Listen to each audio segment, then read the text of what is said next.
Good morning बच्चों। आज हम आपको पाठ 2 वर्ण विचार के बारे में पढ़ा चुके। अब हम आगे आपको व्यंजन के बारे में पढ़ाएंगे। व्यंजन किसे कहते हैं?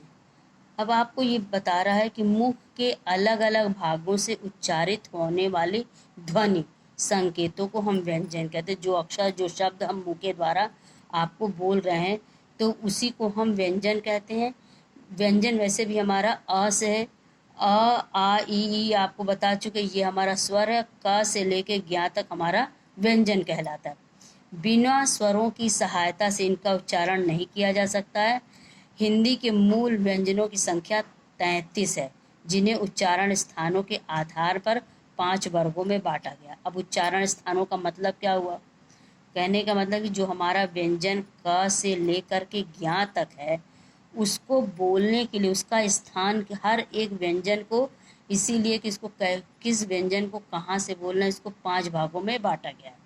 और आपको ये बता दें कि हर व्यंजन को बोलने का स्थान अलग अलग है। अभी हम आपको समझाते हैं।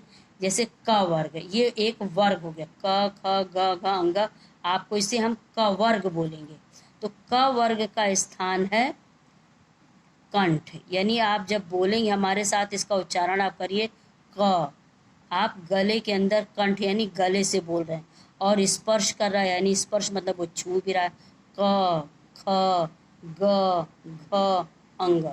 अब इसमें देखिए आपको एक हलंत लगा हुआ है, यानी ये स्वर, इसमें जो है स्वर नहीं लगा है। अगर इसमें स्वर लग जाएगा तो ये हलंत जो है वो हट जाएगा। तो सबसे पहले अभी तो हम आपको व्यंजन बता रहे कि व्यंजन को जो 5 भागों में बांटा गया है, हमारे व्यंजन को, जो मूल रूप से 33 है, तो ये इसके सबके बोलने की स्थान जगह कहाँ कहाँ से है। अब आता है च वर्ग। क वर्ग आपको समझ में आ गया कि कंठ यानी गले से बोल रहा था। आप भी बोलिए क ख ग घ अंग। अब आता है च वर्ग।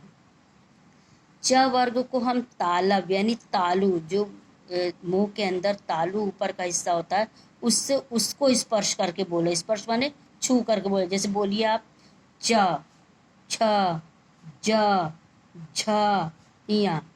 आप बोलिए, आपको भी ऐसा लग रहा होगा कि तालब यानी ऊपर तालु से इन अक्षरों का स्पर्श हो रहा है, यानी ये छू रहा है। अभी गले से आप ये बोल रहे थे, सबका स्थान अलग अलग है। अब है ट वर्ग। ट ट ठ, ये है मूर्धन्य, यानी इसको आपको थोड़ा सा टेढ़ा करके बोलना है। ट, देखिए आपको जीभ को थोड़ा सा टेढ़ा करना। ट ठ ड ढ ड़, इसको बोलिए तुरंत और समझिए कि ट वर्ग को बोलने का स्थान मूर्धन्य, यानी कि जीभ को, तालु को थोड़ा सा टेढ़ा करना है। अब आता है त वर्ग।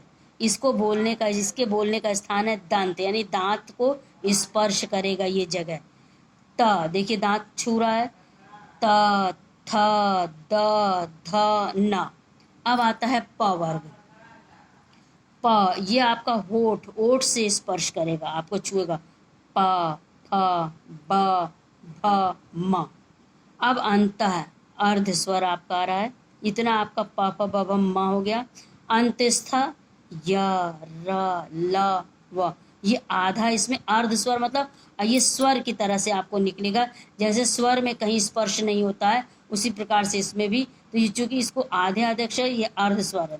अब ऊष्म यानी संघर्ष, रगड़ता हुए जो शब्द निकलेंगे मुंह के अंदर से, श ह स ह, ये आपका हो गया संघर्ष, यानी रगड़ खाते हुए व्यंजन निकलते हैं। अब आता है मूर्धन्य ताड़ित व्यंजन ड ढ। ये हो गया आपका क से ऊष्म तक 33 व्यंजनों के बोलने का उच्चारण अलग अलग स्थान पढ़े। अब है संयुक्त व्यंजन। अब इन व्यंजनों को 4 भागों में देखिए। जैसे छ त्र ज्ञ श्र, ये शब्द कैसे बने हुए? तो छ जो है क और श से मिलके बना, जैसे क्षमा। त्र त और र, त्रिस्त त्रुटि। ज्ञ ज और इया से मिलके बना, ज्ञान यज्ञ। श्र श और र, श्रम श्रेष्ठ। इन सभी चीजों से मिलकर के बना है। इन्हें हम व्यंजन संयोग भी कहते हैं। द्वित व्यंजन है, व्यंजनों के अपने समरूप व्यंजन से मेल होते जिसमें दो दो शब्दों का प्रयोग होता है, जैसे चच्चा, कच्चा, चक्की, दो अक्षर है, अन्न, दो डबल ना है, लड्डू, रस्सी, कोई भी शब्द आप ले सकते हो, चम्मच। तो इसको हम द्वित व्यंजन कहते हैं।